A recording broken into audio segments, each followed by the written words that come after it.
आइए इस वीडियो में समझेंगे बीपीएससी के द्वारा जारी प्रधानाध्यापक नियुक्ति से संबंधित पाठ्यक्रम को सिलेबस आपका क्या रहने वाला है। इससे संबंधित सारी जानकारी इस वीडियो में आपको मिलेगी।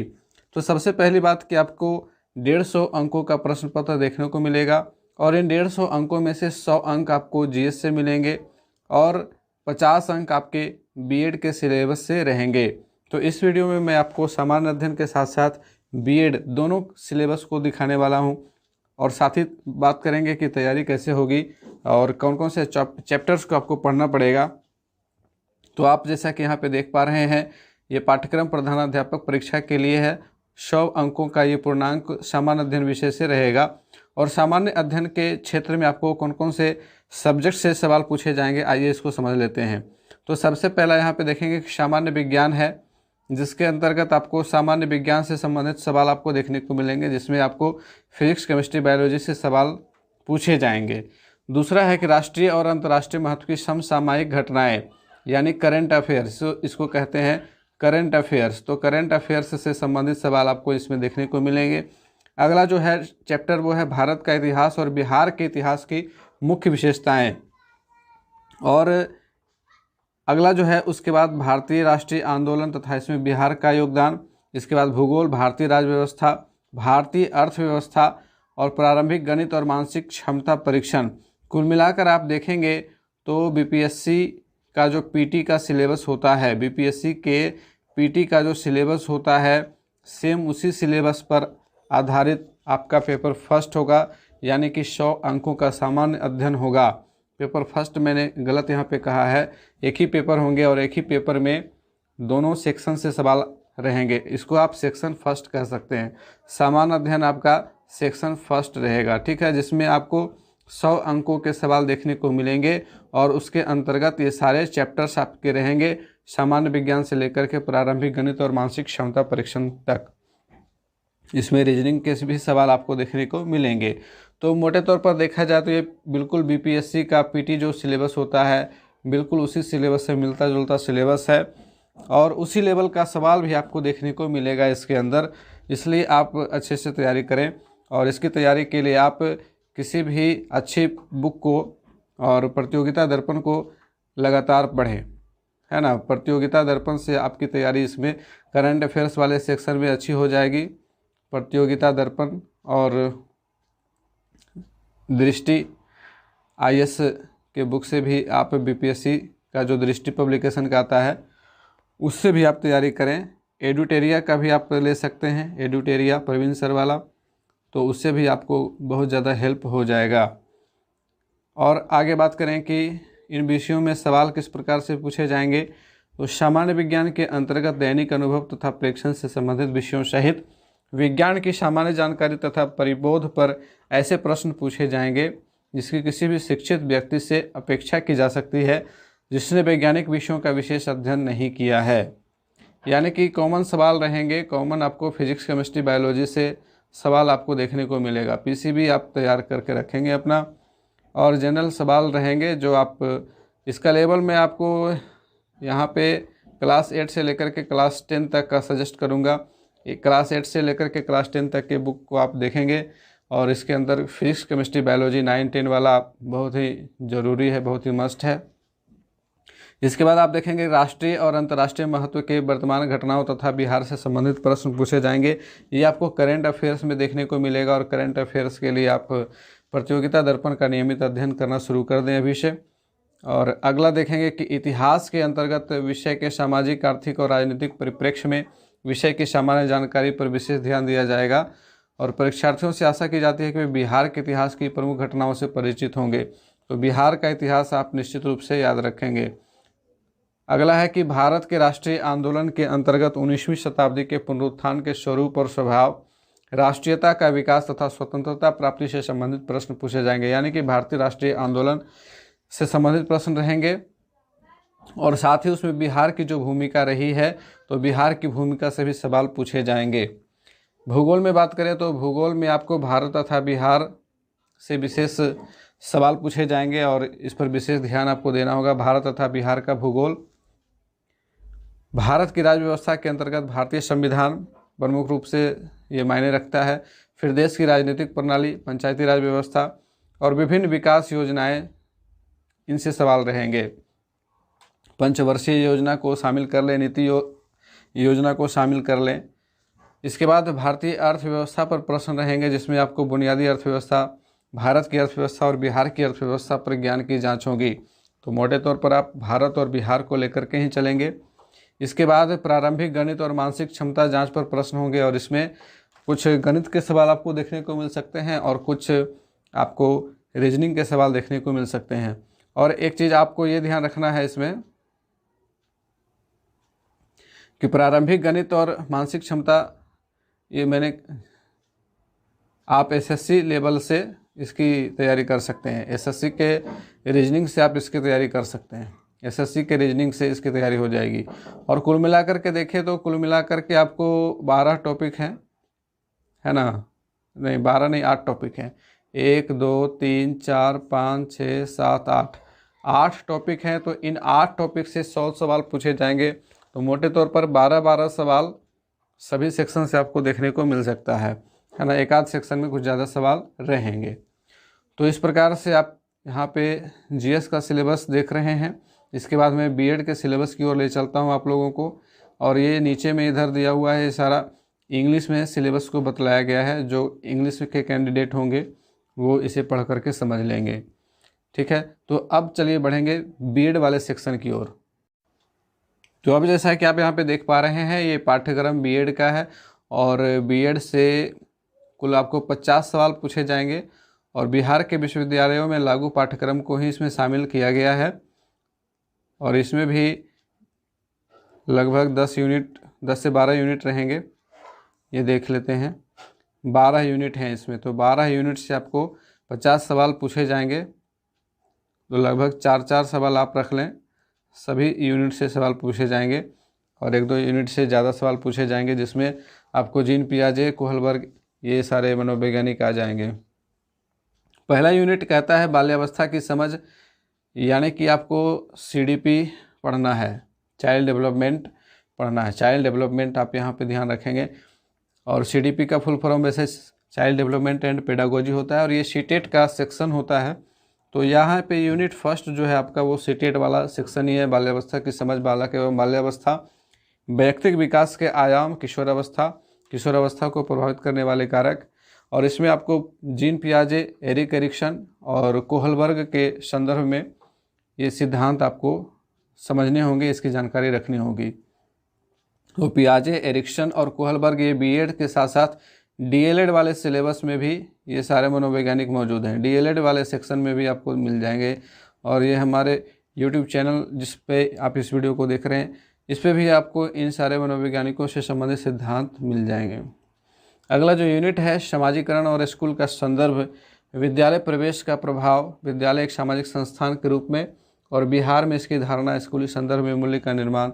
ये समाजीकरण वाला चैप्टर है। सामाजिक असमानताएं एवं प्रतिरोध, सामाजिक सांस्कृतिक संदर्भ आधारित अध्येताओं में घरेलू अनुदेशन की भाषा का अध्येताओं पर प्रभाव, विभिन्न क्षमता वाले अध्येताओं की समझ। इसमें आपको मंदबुद्धि वाले बालकों से संबंधित सवाल पूछे जाएंगे और कुछ जो प्रॉब्लमेटिक स्टूडेंट्स होते हैं, जैसे डिसलेक्सिया क्या है, डिस्ग्राफिया क्या है, डिस्कैल्कुलिया क्या है, इत्यादि प्रश्न आपको देखने को मिल सकते हैं। व्यक्तिगत विभिन्नता के आकलन के तरीके से सवाल पूछे जाएंगे। परीक्षण, अवलोकन, निर्धारण, मापनी, स्व प्रतिवेदन इत्यादि बहुत सारे टॉपिक इसमें शामिल किए गए हैं, जो आपको बीएड के सिलेबस में देखने को मिलते हैं।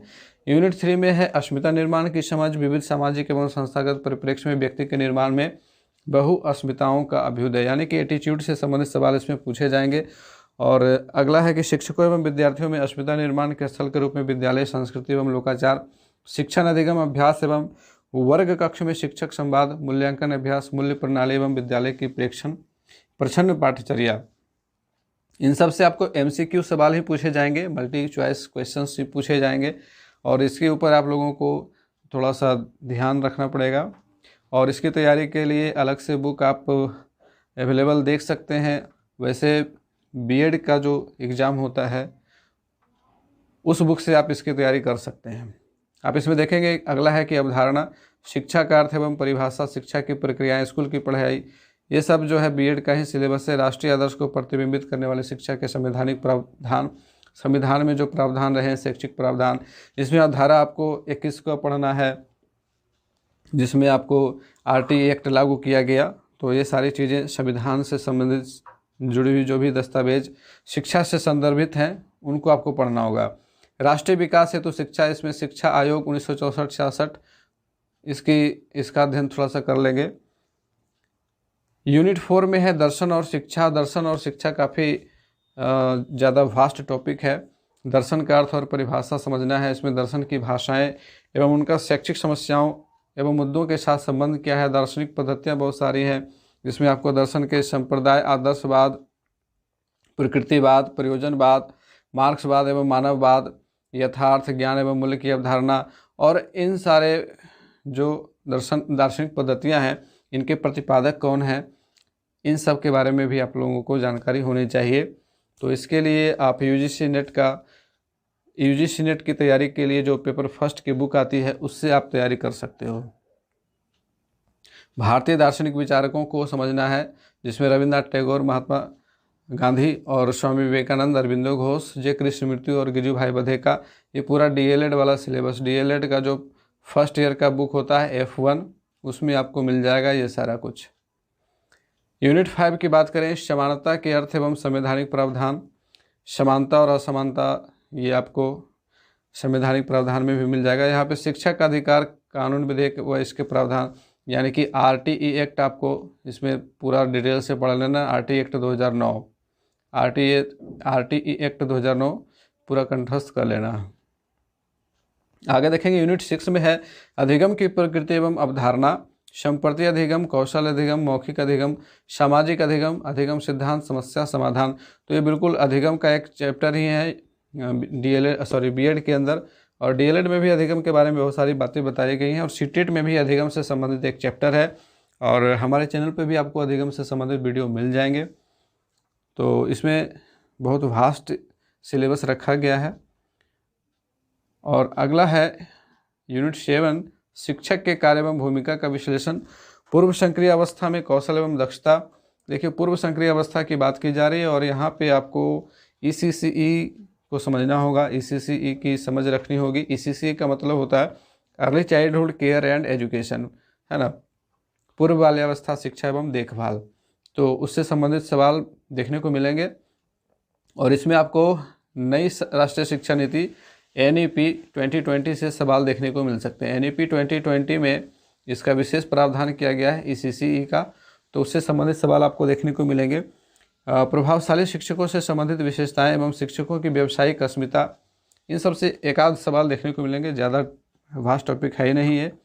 इसके बाद देखेंगे पाठ्य योजना वगैरह निर्माण कैसे आप करते हैं, उससे संबंधित सवाल एक दो पूछे जा सकते हैं।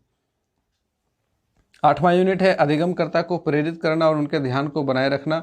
उद्दीपक, विभिन्नता एवं पुनर्बलन कौशल का महत्व। यहाँ पे आपको BF स्किनर के सिद्धांत के साथ समझ बनानी होगी। इसके बाद देखेंगे कक्षा में विद्यार्थियों के अधिगम को प्रभावित करने वाले प्रश्न परीक्षा, यानी कि कौन कौन से ऐसे प्रश्न हैं जो विद्यार्थियों के अधिगम को प्रभावित करते हैं। इसके बाद ये सबसे इम्पोर्टेंट टॉपिक इस यूनिट में है शिक्षण की रणनीतियाँ, और इसमें आपको विभिन्न रणनीतियों के साथ समझ बनानी होगी। आगे देखेंगे लघु समूह एवं बृहद समूह अनुदेशन के उपागम, सहयोग एवं समन्वित अधिगम उपागम। मस्तिष्क उद्वेलन यानी ब्रेन स्टॉर्मिंग, भूमिका निभाना, नाटकीकरण, समूह परिचर्चा, अनुरूपण एवं खेल विवाद, वाद विवाद, प्रश्नोत्तरी एवं संगोष्ठी, इन सब का क्या प्रभाव पड़ता है बच्चों के ऊपर, ये सारी जानकारी देखनी होगी। यूनिट 9 जो है वो भाषा से संबंधित है, लैंग्वेज से संबंधित है। और लैंग्वेज के लिए स्किनर, चॉम्स्की, पियाजे एवं वाइगोत्स्की, ये 4 मनोवैज्ञानिक काफ़ी महत्वपूर्ण स्थान रखते हैं और इनसे संबंधित वीडियो आपको हमारे चैनल पर मिल जाएंगे। स्किनर, चॉम्स्की, पियाजे एवं वाइगोत्स्की का वीडियो मिल जाएगा, आप उसे देख लेंगे तो ये टॉपिक आपका क्लियर हो जाएगा। इसके साथ साथ कुछ इजी टॉपिक भी हैं इसमें, वैसे भाषा का सामाजिक एवं सांस्कृतिक संबंध, भाषा एवं लिंग, भाषा एवं अस्मिता, भाषा एवं शक्ति, भाषा एवं वर्ग इत्यादि, है ना। और आपको इसमें अनुच्छेद 343 से 351, 350 का इसकी जानकारी रखनी होगी और इससे संबंधित वीडियो आपको मिल जाएगा हमारे। और DLED का एक एक डीएलएड की एक इकाई है F5, जिसमें आपको भाषा की समझ पढ़नी है। और यदि आप F5 पे हमारे सभी वीडियो देख लेते हो तो आपका यूनिट 9 बिल्कुल कंप्लीट क्लियर हो जाएगा, कहीं से भी कोई टॉपिक छूटेगा नहीं इसमें। और 8वीं अनुसूची की यहाँ पे चर्चा छूट गई है।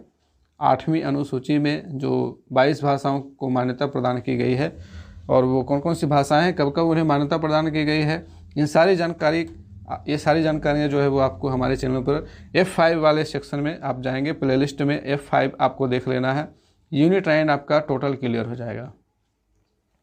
यूनिट 10 जो है वो है अकादमिक अनुशासन क्या है। इसमें आपको ये समझना है कि प्रधानाध्यापक का दायित्व क्या होता है, उनके कार्य क्या होते हैं। तो उनके जितने भी कार्य हैं आप उसके संदर्भ में जानकारी इकट्ठा कर लें। अकादमिक अनुशासन क्या है, अनुशासन और विषयों में मानवीय ज्ञान के वर्गीकरण की आवश्यकता और परिप्रेक्ष्य क्या है। तो बहुत सारे परिप्रेक्ष्य हैं, दार्शनिक परिप्रेक्ष्य है, मानवीय की परिप्रेक्ष्य है, सामाजिक परिप्रेक्ष्य है, ऐतिहासिक परिप्रेक्ष्य है, प्रबंधन परिप्रेक्ष्य है, शैक्षिक परिप्रेक्ष्य है। तो ये कुल 6 परिप्रेक्ष्य हैं और इनसे संबंधित सवाल आपको इसमें देखने को मिलेंगे। और आगे बात करें यूनिट 11 की, तो इसमें भी समानता एवं असमानता है। और आपने देखा कि इसके पहले भी एक यूनिट में समानता एवं असमानता की चर्चा की गई है। और इसमें आपको ये चीज़ ध्यान रखना है कि इंक्लूसिव एजुकेशन के साथ आपको चलना है। इंक्लूसिव एजुकेशन का मतलब होता है समावेशी शिक्षा। ठीक है, समावेशी शिक्षा की जो अवधारणा रही है और समावेशी शिक्षा कब से शुरुआत की गई और इसका समर्थन कौन कौन करते हैं, जैसे NCF 2005, RTE एक्ट 2009, ये सब समावेशी शिक्षा की अवधारणा का समर्थन करते हैं। और हम सब जानते हैं कि समावेशी शिक्षा हम अपने विद्यालय में लागू किए हुए हैं। तो यहाँ पे इस चैप्टर में समावेशी शिक्षा की बहुत ज़्यादा महत्व होने वाली है। और साथ ही साथ जेंडर विमर्श एक इम्पॉर्टेंट टॉपिक है, तो जेंडर से संबंधित सवाल भी आपको इसमें देखने को मिलेंगे और जेंडर रूढ़िवादिता से संबंधित सवाल आपको इसमें देखने को मिलेंगे। आखिरी यूनिट है राष्ट्र और राज्य स्तर वार पाठ्यचर्या निर्धारक, यानी कि जो करिकुलम बनता है, जो पाठ्यचर्या का निर्माण होता है, तो उसके निर्माण में कौन कौन से संस्थाएं कार्य करती हैं और कौन कौन से पहलू उसमें देखने को मिलेंगे, इनसे सवाल आपको देखने को मिलेंगे। जैसे सामाजिक, राजनीतिक, सांस्कृतिक, भौगोलिक, आर्थिक विविधताएं, ये सब पाठ्यचर्या को प्रभावित करती हैं और ये सब पाठ्यचर्या के निर्धारक होते हैं, है ना। एक पाठ्यचर्या राष्ट्र लेवल पर निर्धारित होती है, उसके अनुसार से अलग अलग राज्य उसमें थोड़ा बहुत बदलाव करते हैं। तो वो जो बदलाव होता है वो इन्हीं आधारों पर होता है। सामाजिक, राजनीतिक, सांस्कृतिक, भौगोलिक और आर्थिक विविधता देखने को मिलती है अपने भारत के अंदर विभिन्न राज्यों में, और इन्हीं के ऊपर जो है पाठ्यचर्या निर्धारित होती हैं। सामाजिक राजनीतिक आकांक्षाएं, आर्थिक आवश्यकताएं, तकनीकी संभावनाएं, ये सब पाठ्यचर्या को निर्धारित करती हैं। तो इनसे संबंधित सवाल आपको देखने को मिलेंगे। परीक्षण, मापन, परीक्षा, मूल्य निर्धारण एवं मूल्यांकन, ये टोटल इवेल्युएशन वाला चैप्टर हो गया। इवेल्युएशन से संबंधित सवाल आपको इसमें देखने को मिलेंगे। और सीखने का आकलन, सीखने के लिए आकलन, ये सब सवाल आपको देखने को मिलेंगे इसमें। आकलन के लक्ष्य एवं उद्देश्य क्या है, आकलन के तरीके क्या हैं, प्रतिपुष्टि यानी कि फीडबैक किस प्रकार से यहाँ पे आकलन में काम करता है, इन सारी चीज़ों को हम पढ़ेंगे। और छात्र उपलब्धि प्रतिवेदन, प्रगति प्रतिवेदन, संचय अभिलेख, प्रोफाइल, यानी कि छात्रों से संबंधित जो पोर्टफोलियो हम तैयार करते हैं अपने स्कूल में, उससे संबंधित सवाल इसमें देखने को मिल सकते हैं। एक समावेशी विद्यालय की अवधारणा, तो देखिए समावेशी शिक्षा फिर से आ गई। समावेशी शिक्षा के अंतर्गत जो भी चीज़ें हैं उसे पढ़ना। स्वास्थ्य की अवधारणा, तो इसमें एक चैप्टर आप लोगों ने देखा होगा बीएड और डीएलएड दोनों में, स्वास्थ्य से संबंधित योग शारीरिक शिक्षा वाला, है ना, तो उससे संबंधित 1-2 सवाल पूछे जाएंगे। शांति की समझ गतिशील सामाजिक वास्तविकता के रूप में, तो ये NCF 2005 का एक सेक्शन है, शांति, है ना, शांति चैप्टर का नाम है, शांति के लिए शिक्षा। इसके बाद है मार्गदर्शन के लिए स्कूलों में संसाधनों का विकास, तो मार्गदर्शन से संबंधित एक आध सवाल आपको देखने को मिल सकते हैं। तो ये पूरा सिलेबस आपने हिंदी में देख लिया और इसी सिलेबस को इंग्लिश में भी यहाँ पे दिया गया है। तो इंग्लिश और हिंदी दोनों में सिलेबस दिए गए हैं। इस सिलेबस को डाउनलोड करने के लिए आप बिहार BPSC के ऑफिशियल वेबसाइट पर जा सकते हो, हमारे टेलीग्राम चैनल से जुड़ सकते हो और हमारे साथ जुड़े। कोशिश करेंगे कि इसकी तैयारी के लिए कुछ कदम उठाए जाएं। तो उम्मीद है कि आपको यह वीडियो अच्छा लगा होगा। अच्छा लगा है तो लाइक शेयर ज़रूर कर लें और चैनल पर नए हैं तो सब्सक्राइब अवश्य कर लें। मिलते हैं फिर से अगले वीडियो में एक नई जानकारी के साथ। तब तक के लिए गुड बाय, टेक केयर।